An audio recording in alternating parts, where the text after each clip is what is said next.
So the last stop on our trail course tour is our tyres on the ground.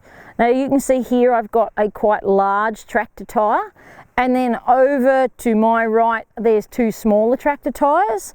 Okay, so you know, this is where you can use your imagination a little bit. You know, you can start out by getting the horse just to walk over a little one. Okay, that's a little bit more of a challenge because it's narrower and it's smaller and it takes a little bit more control. The big one is obviously quite often used to get horses to stand on. Now, of course, the thing is with these sorts of tyres is, and you guys can see there's movement under that.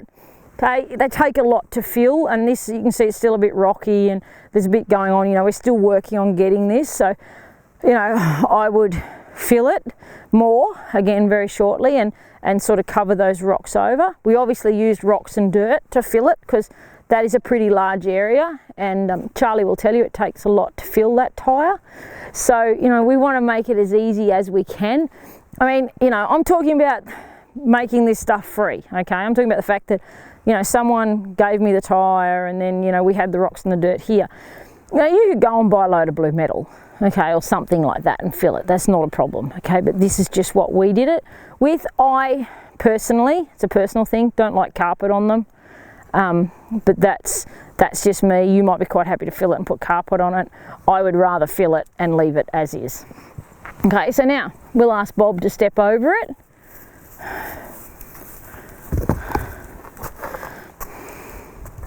And like when your horse gets to where they have done a bit of this, you know, like you can see Bob's pretty keen to get up onto that tyre.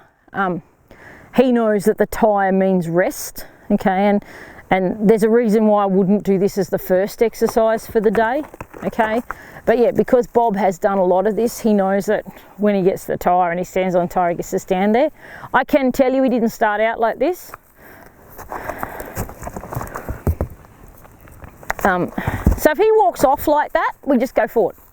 Okay, we just go around and go woo, and give him another opportunity to stand there. If he stands there, his reward is to do nothing. You guys can probably see his right front foot is moving, the tyre is sagging underneath him. I think that's not a bad thing. You know, it teaches him that, you know, the ground might not be what he thinks it is. Now, I didn't ask him to move off. Okay, so I'll trot him around. I'll say woo, woo. There we go. So not only am I working on controlling my horse's feet doing this sort of exercise, I'm also working on my voice cues, okay? Because he has to listen to me when I want him to stop on that tyre. And you know, at the start, he'd only put 2 feet on the tyre.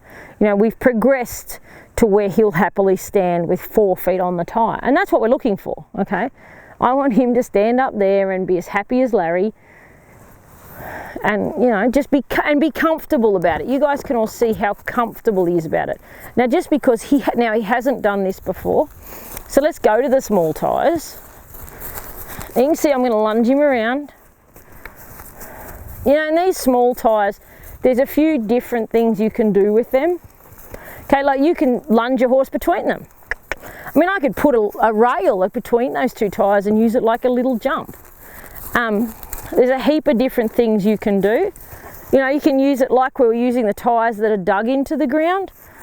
So I might say change there, now come around here, and I want him to go to the other side of it. So it's a bit of a marker for you. You don't have the problem like we do with the tyres that are dug in the ground where you're picking your hands up all the time. So if you find that your horse is overreactive to having, he'd like to stand on that.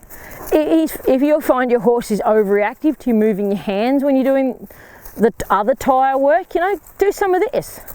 Where you go, okay, we're just going to go through here. Now let's see, sorry Bob. Let's see if I can get him to stand. Now, and it's very soft, we've had a lot of rain. You know, if you know, I put a lot of time into this, I could train him to put all 4 feet on this tyre, but I haven't done that with this horse, okay? So you guys can all see he has actually got his feet on the rubber. He doesn't really want to put his feet on the dirt because he knows it's soft, but I'll get him to walk over it anyway. He might jump over it, he might walk over it. Good boy. Here we go. Oh, Bob, you're a champion. Good boy. So there you go. If you want to test if your horse will lunge straight, if you can move his feet, you know, there's the classic example. Put him over one and see if you can then keep him going, go over the second one.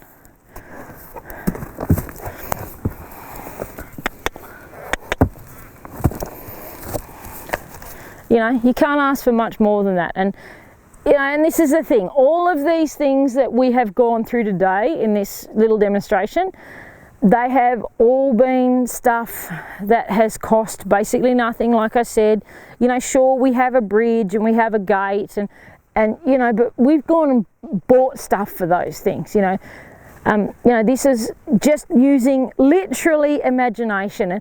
And like with these tyres, the classic with these is we started with one of these small ones, and then someone gave me a second small one, so I used it. But then I went, oh, that doesn't quite work, I need a bigger one. So that's when I got the bigger one. So you might, you know, find that you want two big ones, you know. Go for your life. You do what works for you, and you can create a course that's a lot of fun that hasn't cost you anything.